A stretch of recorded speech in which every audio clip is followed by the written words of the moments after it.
இந்து முன்னணி மாநில தலைவர் திரு காடேஸ்வரா சி அவர்கள் பத்திரிகையாளர் சந்திப்பு. இன்றைக்கு திருச்சி மாநகரனுடைய பொதுக்குழு நடந்து கொண்டிருக்கின்றது. இப்படி பல்வேறு மாவட்டங்களில் பொதுக்குழுவானது நடந்து வருகின்ற 21ஆம் தேதி திருநெல்வேலியில் மாநில பொதுக்குழு நடைபெறுகின்றது. இப்போ மக்கள் மத்தியில் இந்து எழுச்சி உருவாகியிருக்கின்றது. காரணம், இந்து முன்னணி தொடர்ந்து 45 ஆண்டுகளாக இந்து மக்கள் மத்தியில் ஒரு விழிப்புணர்வை ஏற்படுத்தக்கூடிய விளைவு இப்போ ஒரு பெரிய விழிப்புணர்வு. அதற்கு உதாரணம் திராவிட முன்னேற்ற கழகத்தை திக அதனுடைய கூட்டணி எல்லாம் தோற்கடித்திருக்கின்றோம்.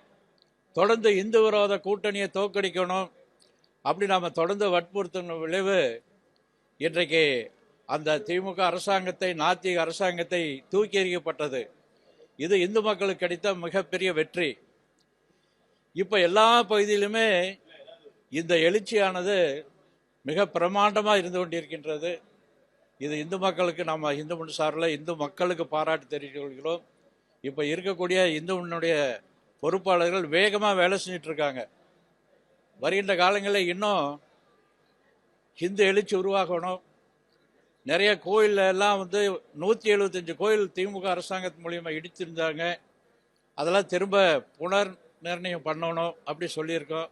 பாக்கி இந்துக்கள் சமமாக இருக்கணும். இப்போ வந்திருக்க அரசாங்கமானது மதசார்பற்ற முறையில் நாங்கள் நடப்போம், எல்லா மதம் சமமாக நடப்போம்னு சொல்லியிருக்காங்க. நாம் அதை பாராட்டுறோம். தொடர்ந்து அந்த அரசாங்கமானது சமமாக நடக்கணும், எல்லாத்துக்கும் ஒரே மாதிரி நடந்தாங்க அப்படின்னா இந்து முன்னணி அவங்கள கண்டிப்பாக பாராட்டும். இந்து முன்னணி ஒரு அரசியல் கட்சி இல்லை. யாரெல்லாம் இந்துக்களுக்கு ஆதரவாக இருக்கிறாங்களோ அவங்கள நிச்சயமாக இந்து முன்னணி பாராட்டும். திக வீரமணி அவர்கள் ஒரு ஜாதிய வெறிய உருவாக்குறார். அப்படின்னா இவங்க என்ன சொல்லணும்? முதல்ல எம்ஜிஆர் வந்தப்போ மலையாளத்துக்காரன் ஆட்சி செய்யலாமா, நடிகர் ஆட்சி செய்யலாமான்னு சொன்னாங்க. அந்த எம்ஜிஆர் ஆட்சியிலேயே போய் ஒரு பணம் வாங்கிட்டார் வீரமணி. நம்ம நாட்டில் இதுக்கு முன்னாடி ஜெயலலிதா அவங்க முதலமைச்சராக இருந்தாங்க. அவர்கிட்ட அந்த அம்மாட்ட போய் ஒரு நிதி வாங்கியிருக்கார். அப்போ அந்த பிராமணனுடைய பணம் இவங்களுக்கு இனிக்குதா அப்படின்னு இந்த வீரமணியானவர் பதில் சொல்லணும்னு கேட்டுக்கிறோம். நமக்கு எல்லா ஜாதி வித்தியாசம் இல்லாமல் கொண்டு போகணுங்கிறதா இந்துமுடைய நோக்கம். வேறுபாடு இல்லாமல் கொண்டு போகிறதா இந்துமுடைய நோக்கம். தொடர்ந்து நாம் அதுக்காக வேலை செஞ்சிட்ருக்கோம். இவர் தேவையில்லாமல் இப்போ எதுக்கு ஜாதி பிரச்சனை தோன்றாரு? அது அப்படி சொன்னால் இங்கே ஜாதியில் வேறுபாடு இருக்குதுன்னு அப்படி ஏதாவது நினச்சாருன்னா எல்லா மதத்திலும் வேறுபாடு இருக்கிறத ஒரு வீரமணி சொல்லணும். அவர் வேணும்னு ஏதோ உருவாக்குறதுக்கான முயற்சி பண்ணுறாரு. இந்த வீரமணியை இந்து முன்னணி வன்மையாக கண்டிக்கின்றது. நம்முடைய உதயநிதி ஸ்டாலின் அவர்கள் துணை முதலமைச்சராக இருக்கும்போது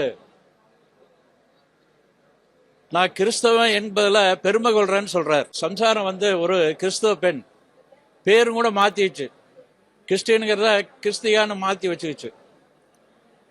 அவர் விநாயகரை கேவலமா பேசுறாரு, ரம்ஜானுக்கு வாழ்த்து சொல்றாரு, பக்ரீத்துக்கு வாழ்த்து சொல்றாரு, கிறிஸ்துமஸ்க்கு வாழ்த்து சொல்றாரு. இந்துக்களுடைய பண்டிகைகளுக்கு மாத்திரம் வாழ்த்து சொல்றத மறுக்கிறார். காரணம், சிறுபான்மையுடைய ஓட்டுக்காக அது மாதிரி அவர் தொடர்ந்து சொல்லிட்டு இருக்காரு. முஸ்லீம்ல பல்வேறு பிரிவுகள் இருக்கின்றது. எவ்வளவோ அந்த மதத்தில் பிரிவு இருக்குது, ஜாதி இருக்குது. இந்த ஜாதியிலிருந்து அந்த ஜாதிக்கு பொண்ணு கொடுக்க மாட்டான், இந்த மசூதியிலிருந்து இன்னொரு மசூதிக்கு போக முடியாது. அதே மாதிரி கிறிஸ்தவத்தில் பல்வேறு பிரிவுகள் இருக்குது. ஒவ்வொரு பிரிவுலையும் ஒரு சர்ச்சுக்கு இன்னொருத்தர் போக முடியாது, இன்னொரு கிறிஸ்தவம் போக முடியாது. அப்போ அதையெல்லாம் கண்டிச்சுட்டு இதை கண்டிச்சாருன்னா பரவாயில்ல. சனாதனங்கிறது ஒரு தர்மம், அது பிரகாரம் நடக்கணும். அது பிரகாரம் தான் இப்போ இந்து முன்னணி அதுக்காக சனாதனம் வளர வேண்டும் என்பதற்காக இந்து முன்னணி வேலை செஞ்சு கொண்டு இருக்கின்றது. போன அரசாங்கமான அறநிலைத்துறைகள் பல்வேறு கோயில்கள் இடிந்திருக்கின்றது. அதை பராமரிக்க முடியல, அதை பார்க்க முடியல. வர்ற பக்தர்களுக்கான வசதிகள் செஞ்சு கொடுக்கறது இல்லை. குறிப்பாக இங்கே ஸ்ரீரங்கம் இப்படி 2-3 கோயில் இந்த ஏரியாவிலே இடிஞ்சு விழுந்திருக்குது. அதை சரியா இவங்க பராமரிக்கல. அதை இந்து முன்னணி வன்மையாக கண்டிக்கின்றது. வருகின்ற காலங்களில் அவங்க இங்கே ஜெயிக்க முடியாது. நேரெல்லாம் ஜெயிச்சிருக்காரு.